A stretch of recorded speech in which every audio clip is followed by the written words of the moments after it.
Pastor Kibuloy doon na handa na siyang mamatay, siya ay sisimulan niya ang laban, I encourage you. Go! Milyon-milyon ang iyong kongregasyon. Di ba? Magsimula na kayong magsalita sa daan, sa kalsada. Dahil ito, hindi ito matatapos kung hindi nyo tatapusin. Dahil tatapusin nila ang kaba ng bayan, uubusin nilang mga hayop na yan. Tapos the nerve na magsasabi si Tambaloslos, yung mga kampo ni Kuting, na kung meron daw, ganitong kasinungalingan si Kibuloy, bakit daw hindi siya dumaan sa legal process? Bakit, sabi ko nga kanina, bago tayo naputan, bakit hindi dumadaan sa legal process itong buwaka ng inang gobyerno? Bakit nila nililitis si Pastor Kibuloy diyan sa Kongreso? Sa Senado, yeah.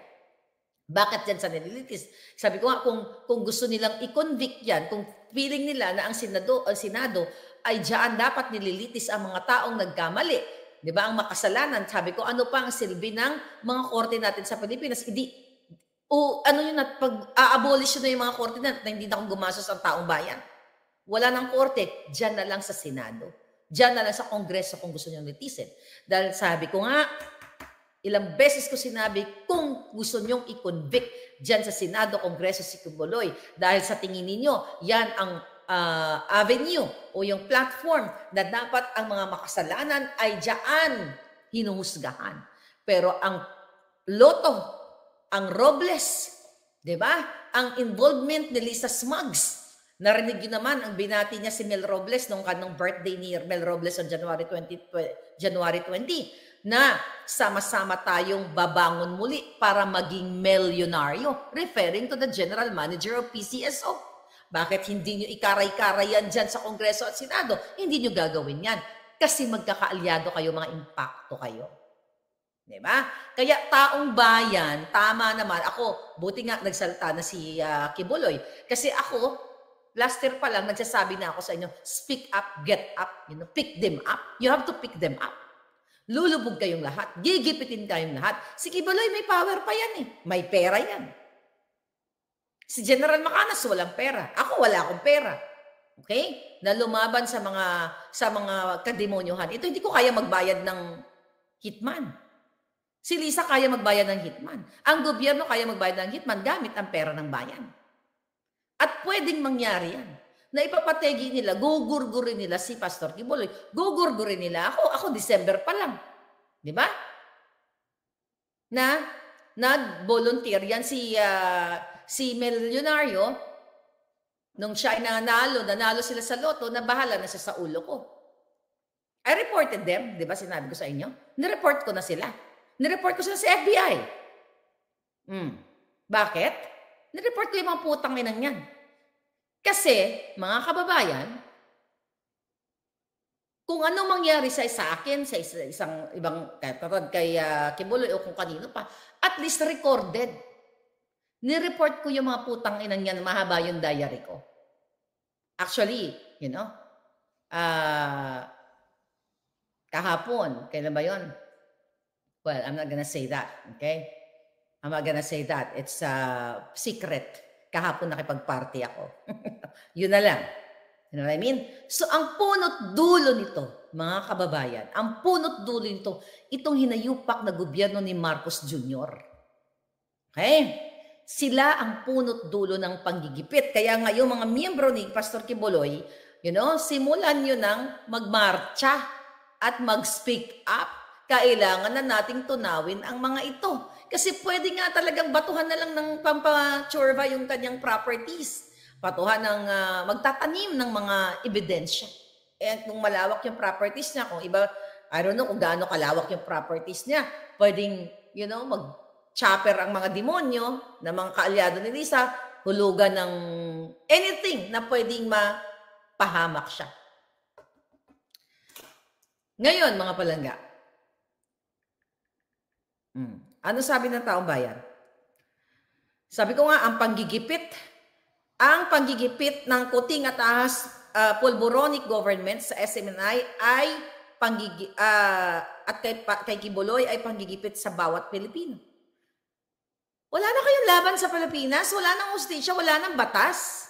Dahil sa kanila ang batas, pag ginusto nila kayong gipitin, gigipitin kayo. Pag gusto nilang palayain, ang katulad na lamang yung issue kay Remulla na sangkot sa droga o sa damo yung kanyang anak, di ba? 2022, nakaalpas. Nakalaya ang buwakan ng ina. Pero itong mga hindi pa napapatunayan na sila ay nagkasala o wala pang hatol, di ba? Anong ginagawa? Gina-cancel ang passport. Katulad ni Tevez. Tinamnan din yan, di ba? Doon sa kanyang, sa Negros. Pinagtatamdan din na kesyo may nakitang ganito, may ganyan. Hindi yan bago sa Pilipinas ang magtanim ng ebidensya at magtanim ng mga pulburon. Yung mga ordinaryong citizen na tinatamnan ng pulburon para idiin ang mga buwaka ng inang tiwaling polis.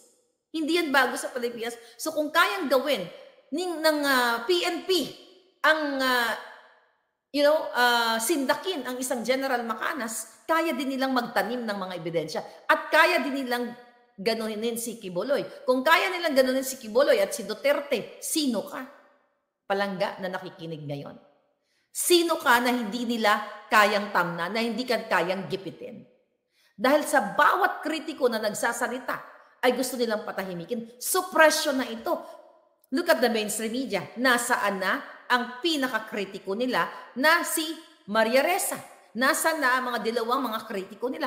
Tumahimik na silang lahat. Sino ba ang kritiko ng buwaka ng inang gobyernong ito? Hindi ba tayo mga dating supporter nila? Hindi ba kayo magtataka? What's wrong with this government? Kung kami na diehard na nag-spend ng pera, tayo, pera, oras, nagsasalita, anong ibig sabihin yan? Something wrong with this pulboronic. Kasi they are pulboronic. They are bangag na bangag.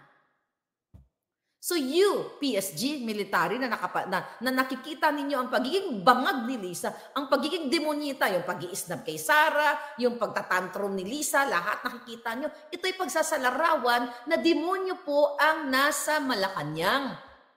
At alam na alam kong jijimonyo yung mga yan. Kasi mga user at mga sinungaling. Bakit mga sinungaling? Ang sabi, ibangon kayo. Nabangon ba kayo? Ang sabi, ang bigas pamurahin, ang mga pulburon, ang mga smuggler pinag-aapuin. Paulit-ulit ko na sinasabi. At dito kay Pastor Quiboloy, sabi ko nga, hindi ko siya kinakampihan dahil hindi po ako fanatic ni Pastor Quiboloy. Hindi nga ako nag-share ng kanilang, kasi kung fanatic ka lahat, bawat kibot nila, ay isi-share mo. Diba? Senior ko lang yung mga post nila nung si Kuting ay nagkaroon ng debate, ng kunyari na debate sa SMNI, diba? During the election. Pero tinitignan natin yung anggulo ng panggigipit kay Pastor Quiboloy. Nag-agree ba ako sa lahat ng sinasabi ni Pastor Quiboloy? Hindi. Ba't ka mag-agree sa mga bagay na sa tingin mo ay hindi tama? Pero yung panggigipit sa kanya, ay mag-agree ako doon kasi nararanasan ko, nararanasan ni General Macanas, nararanasan nyo lahat yung panggugurgur sa ating mga Facebook account. Yung pagkukontempt kay Lorraine Badoy at saka kay Celis dyan, di ba?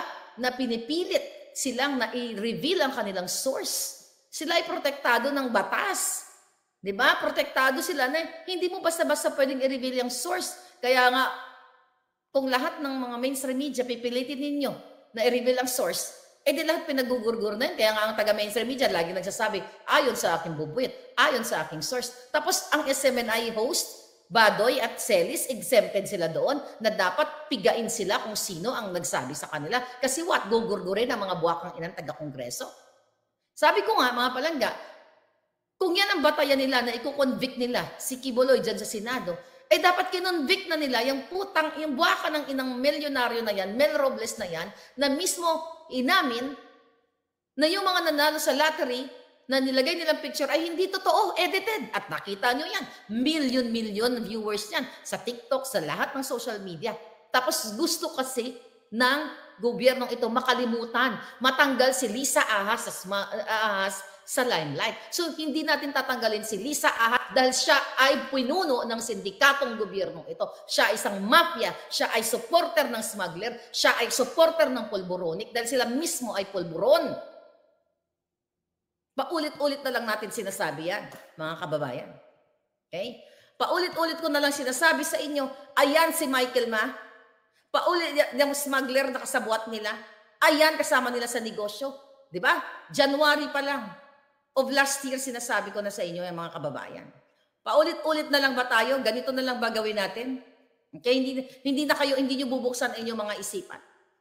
Oh, ayan, mga nakawala, Chandiramani, mga nakawalang non-bailable ang mga cases. Sino lahat ng may author niyan? Si Lisa Smugs. Ayan, si Sayarot na Pulburonik. Kasama na naman, mas papuntang New York. Paulit-ulit yan, mga palangga. Balikan nyo ibang mga video ko. Yan ay sindikato. Ayan. Ayan, Ashgard, yan. Ashgard owner. Yan mga kasabot ni Lisa Smugs sa mga hakmi. Ayan, pag dukot ng mga papeles and everything. Ganyan si Lisa Smugs. Demonyo yung hinayupak na yan. Ayan. Nakita ninyo? Yan sa loto-loto na yan. Di ba? Ninakaw nila sa clothing company. Yan, bakit hindi gawing ikulong na yung mga hayop na yan or pabulokin sa bilangguan, pero hindi ginagawa. Si Kibuloy lang, dapat si Kibuloy. Dapat si Kibuloy idiin sa Senado, ganito, ganyan, ganon.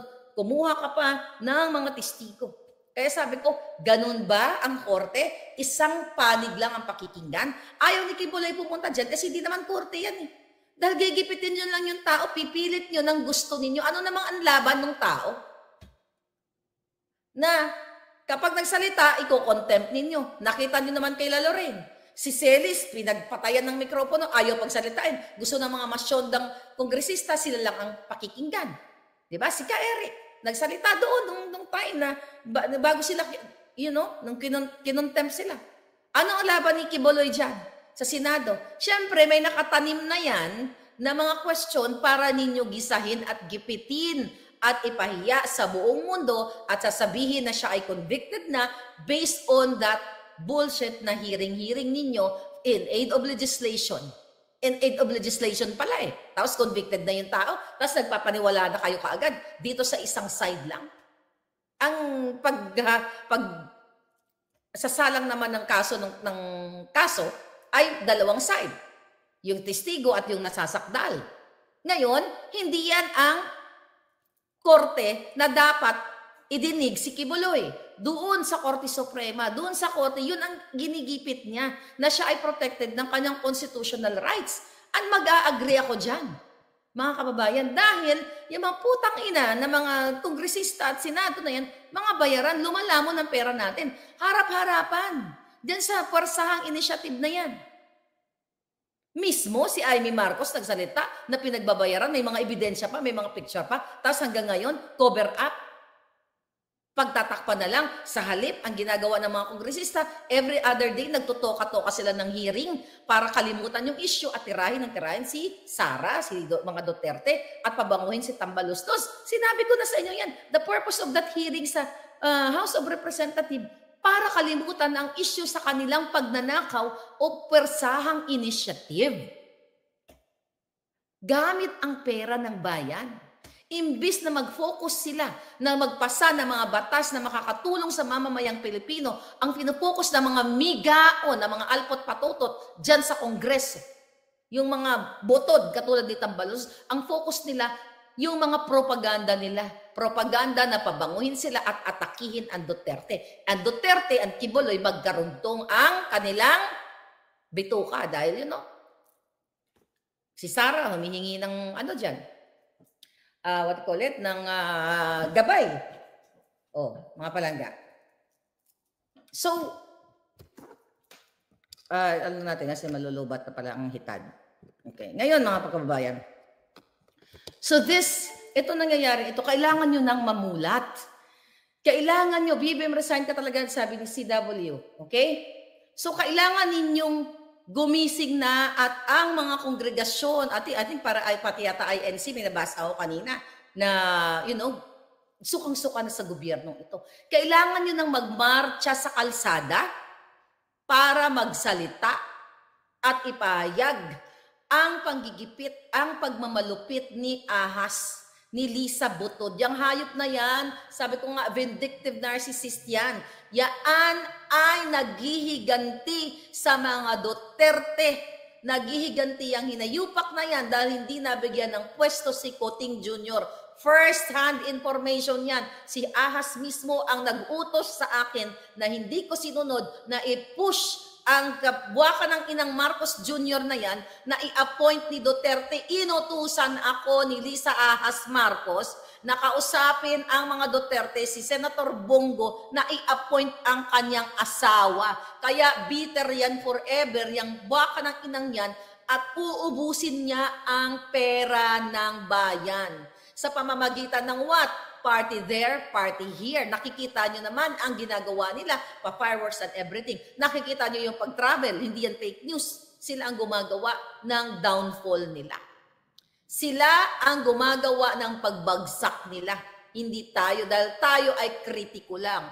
We are part ng pagligwak sa kanila dahil sa kahayupang ginagawa nila sa kaba ng bayan. So yung mga statement ni Pastor Kibuloy na siya ay nanganganib ang kanyang buhay, yan ang way niya para sabihin sa taong bayan na hey, na kapag may nangyari sa akin, pag ginurgur ako, wala nang iba kundi ang gobyernong Kuting at Ahas. Di ba pinangalanan ni Kibuloy, si Lisa Ahas at Smugs. At yung budo-budo na yan, pinag-usapan ba natin kanina, yung budo na naputol tayo, yung budo-budo na yan, yung black magic na yan, totoo yan. Dahil sabi ko, nagpapaniwala yung mga buwang na yan sa mga black magic. Dahil nga, nung 2016, nung depressed yung mga jutang ginemis na yan, dahil wala nang tumutulong sa kanila, iilan lang. Isa tayo sa tumutulong sa paglaban dyan sa electoral protest ng hinayupak na yan. Di ba? Bagsak na bagsak sila. So pati mga black magic sa Africa, kung saan-saan pa, pinag-hire ni Lisa Smugs para ibenta siguro ang kanyang kaluluwa sa mga maitim na mahika. Diba? Juang lang, diba? At ibinenta niya ang kaluluwa niya sa Smart Magic dahil, again, signed affidavit of Attorney Glenn Chong na nandiyan na inaakusahan sila na ninakaw nila o nakipag-alyansa sila sa Smart Matic. Kinasuhan ba si Glenn Chong? Hindi.